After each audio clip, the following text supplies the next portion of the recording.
बोलो दुर्गा माता की जय। ओम चंडिका देवी को नमस्कार है। अथ देव्याम कवचम।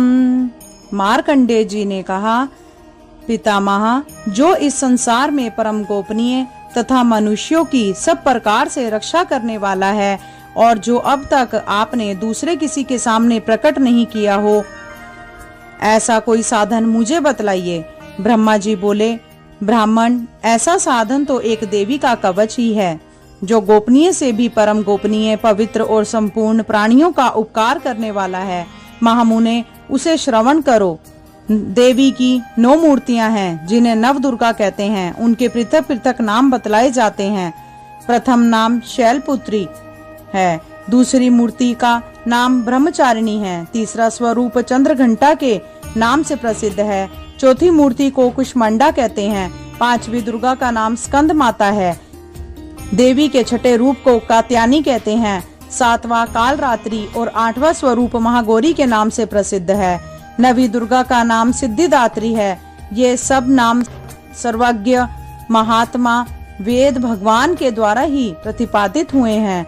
जो मनुष्य अग्नि में जल रहा हो, रणभूमि में शत्रुओं से घिर रहा हो, विषम संकट में फंस गया हो तथा इस प्रकार भय से आतुर होकर जो भगवती दुर्गा की शरण में प्राप्त हुए हो, उनका कोई भी अमंगल नहीं होता। युद्ध के समय संकट में पड़ने पर भी उनके ऊपर कोई विपत्ति नहीं दिखाई देती। उन्हें शोक, दुख और भय की प्राप्ति नहीं होती।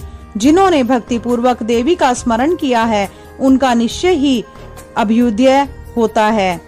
देवेश्वरी, जो तुम्हारा चिंतन करते हैं, उनकी तुम निसंदेह रक्षा करती हो। चामुंडा देवी प्रेत पर आरूढ़ होती है, वारही भैंसे पर सवारी करती है, इंद्री का वाहन एरावत हाथी है, वैष्णवी देवी गरुड़ पर आसन जमाती हैं, महेश्वरी वृषभ पर आरूढ़ होती हैं, कुमारी का वाहन मयूर है, भगवान विष्णु की प्रियतमा लक्ष्मी देवी कमल के आसन पर विराजमान हैं और हाथों में कमल धारण किए हुए हैं।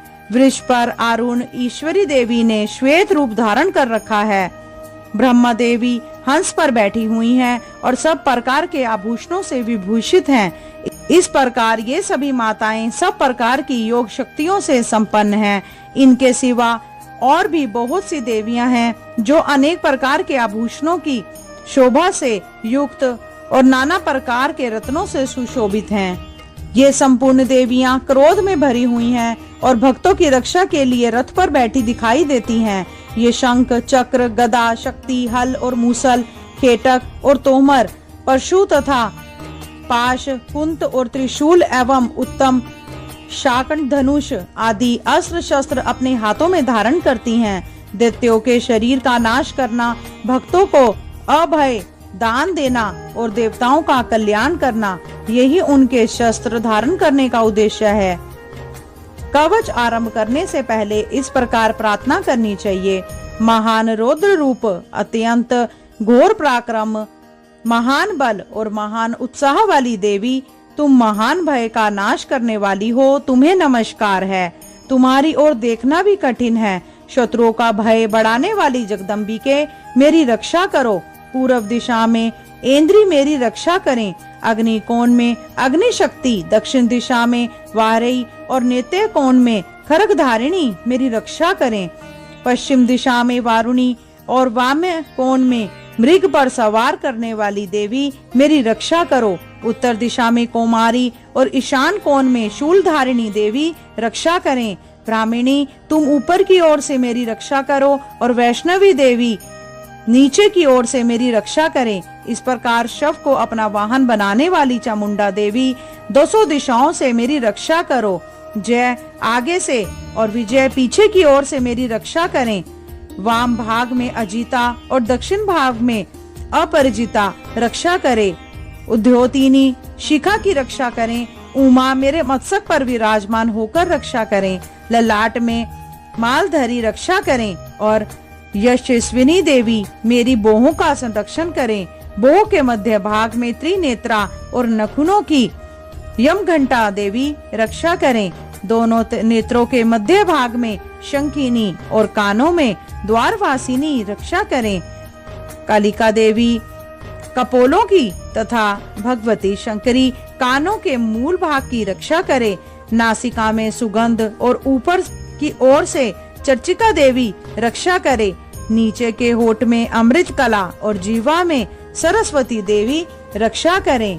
कौमारी दांतों की और चंडिका कंठ प्रदेश की रक्षा करें।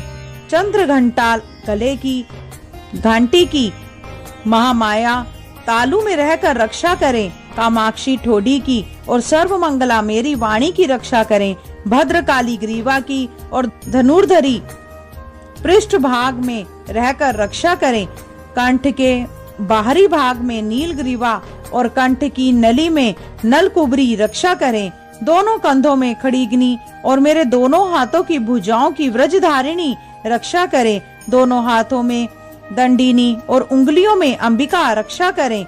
सुलेश्वरी नखों की रक्षा करें। कुलेश्वरी कुशी में पेट में रहकर रक्षा करें। महादेवी दोनों स्तनों की और शोक विनाशिनी देवी मन की रक्षा करे। ललिता देवी हृदय में और शूलधारिणी उदार में रहकर रक्षा करे। नाभि में कामिनी और गुदा भाग की गुदेश्वरी रक्षा करें। पूतना और कामिका लिंग की और महिषवासिनी गुदा की रक्षा करें। भगवती कटी भाग में और विंध्यवासिनी घुटनों की रक्षा करें। संपूर्ण कामनाओं को देने वाली महाबली देवी दोनों पिंडलियों की रक्षा करें। नारसिंही दोनों घुटनियों की और तेजसी देवी दोनों चरणों के पृष्ठ भाग की रक्षा करें। श्री देवी पैरों की उंगलियों में और तलवासिनी पैरों के तलवों में रहकर रक्षा करें।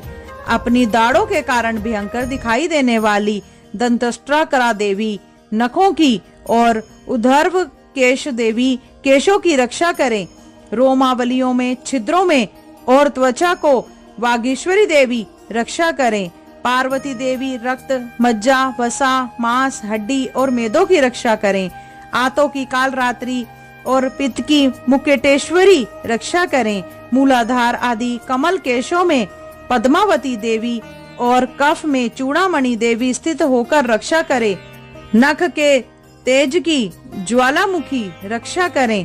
जिसका किसी भी अस्त्र से भेदन नहीं हो सकता, वह अभेदा देवी शरीर की समस्त संधियों में रहकर रक्षा करें। ब्रह्माणी आप मेरे वीर्य की रक्षा करें। क्षेत्रेश्वरी छाया की और धर्म धारिणी देवी मेरे अहंकार मन और बुद्धि की रक्षा करें। हाथ में व्रज धारण करने वाली व्रजा हस्ता देवी मेरे प्राण अपान व्यान उदान और समान वायु की रक्षा करें। कल्याण से शोभित होने वाली भगवती कल्याण शोभना मेरे प्राण की रक्षा करें। रस रूप गंध शब्द और स्पर्श इन विषयों का अनुभव करते समय योगिनी देवी रक्षा करें तथा स्तव गुण रजोगुण और तमोगुण की रक्षा सदा नारायणी देवी करें। वारही आयु की रक्षा करें। वैष्णवी धर्म की रक्षा करें और चक्रिणी चक्र धारण करने वाली देवी यश कीर्ति लक्ष्मी धन और विद्या की रक्षा करें। इंद्राणी आप मेरे गोत्र की रक्षा करें। चंडिके तुम मेरे पशुओं की रक्षा करो। महालक्ष्मी पुत्रों की रक्षा करें और भैरवी पत्नी की रक्षा करें। मेरे पथ की सुक्ता और मार्ग की क्षेमकारी रक्षा करें। राजा के दरबार में महालक्ष्मी रक्षा करें और सब और व्याप्त रहने वाली विजय देवी संपूर्ण भयों से मेरी रक्षा करें। देवी जो स्थान कवच में नहीं कहा गया है अतएव रक्षा से रहित है, वह सब तुम्हारे द्वारा सुरक्षित हो, क्योंकि तुम विजयशालिनी और पाप विनाशिनी हो। यदि अपने शरीर का भला चाहे तो मनुष्य बिना कवच के कहीं एक पग में भी जाए, कवच का पाठ करके ही यात्रा करे। कवच के द्वारा सब ओरों से सुरक्षित मनुष्य जहाँ जहाँ भी जाता है वहाँ वहाँ उसे धन लाभ होता है तथा संपूर्ण कामनाओं की सिद्धि करने वाली विजय की प्राप्ति होती है। वह जिस किसी अभीष्ट वस्तु का चिंतन करता है उसको निश्चय ही प्राप्त कर लेता है। वह पुरुष इस पृथ्वी पर तुलना रहित महान ऐश्वर्य का भागी होता है। कवच से सुरक्षित मनुष्य निर्भर हो जाता है। युद्धों में उसकी पराजय नहीं होती और वह तीनों लोकों में पूजनीय होता है। देवी का यह कवच देवताओं के लिए भी दुर्लभ है, जो प्रतिदिन नियम पूर्वक तीनों संध्याओं के समय श्रद्धा के साथ इसका पाठ करता है, उसे देवी कला प्राप्त होती है तथा वह तीनों लोकों में कहीं भी पराजित नहीं होता। इतना ही नहीं, वह आप मृत्यु से रहित हो 100 से भी अधिक वर्षों तक जीवित रहता है। मकरी, चेचक और कोढ़ आदि उसकी संपूर्ण व्याधियां नष्ट हो जाती हैं। कनेर, भांग, अफीम, धतूरे आदि का स्थवर विष, सांप और बिच्छू आदि के काटने से चढ़ा हुआ जंगम विष और अहिफेन और तेल के संयोग आदि से बनने वाला कृत्रिम विष, ये सभी प्रकार के विष दूर हो जाते हैं, उनका कोई असर नहीं होता। इस पृथ्वी पर मारण मोहन आदि जितने अभिचारिक प्रयोग होते हैं और इस प्रकार जितने भी तंत्र मंत्र होते हैं, ये सब इस कवच को हृदय में धारण कर लेने पर उस मनुष्य को दिखते ही नष्ट हो जाते हैं। वे सब इस कवच को हृदय में धारण कर लेने पर उस मनुष्य को देखते ही नष्ट हो जाते हैं। यही नहीं, पृथ्वी पर विचरने वाले ग्राम देवता, आकाशचारी देव, विशेष जल के संबंध से प्रकट होने वाले गण, उपदेश मात्र से सिद्ध होने वाले निम्न कोटि के देवता, अपने जन्म के साथ प्रकट होने वाले देवता, कुल देवता, माला, कंठमाला आदि, डाकिनी, शाकिनी, अंतरिक्ष में विचरण करने वाली अत्यंत बलवती भयानक डाकनिया, ग्रह, भूत, पिचास, यश, गंधर्व, राक्षस, ब्रह्म राक्षस, बेताल, कुष्मांड और भैरव आदि अनिष्टकारक देवता भी हृदय में कवच धारण किए रहने पर उस मनुष्य को देखते ही भाग जाते हैं। कवचधारी पुरुष को राज से समान वृद्धि प्राप्त होती है। यह कवच मनुष्य के तेज की वृद्धि करने वाला और उत्तम है। कवच का पाठ करने वाला पुरुष अपनी कीर्ति से विभूषित भूतल पर अपने सुयश के साथ वृद्धि को प्राप्त होता है। जो पहले कवच का पाठ करके उसके बाद सप्तशती चंडिका का पाठ करता है, उसके जब तक वन, पर्वत और कानों सहित यह पृथ्वी टिकी रहती है, तब तक यहाँ पुत्र, पौत्र आदि संतान परंपरा बनी रहती है। फिर देह का अंत होने पर वह पुरुष भगवती महामाई के प्रसाद से उस नित्य परम पद को प्राप्त होता है, जो देवताओं के लिए भी दुर्लभ है। वह सुंदर दिव्य रूप धारण करता और कल्याणमय शिव के साथ आनंद का भागी होता है। बोलो दुर्गा माता की जय।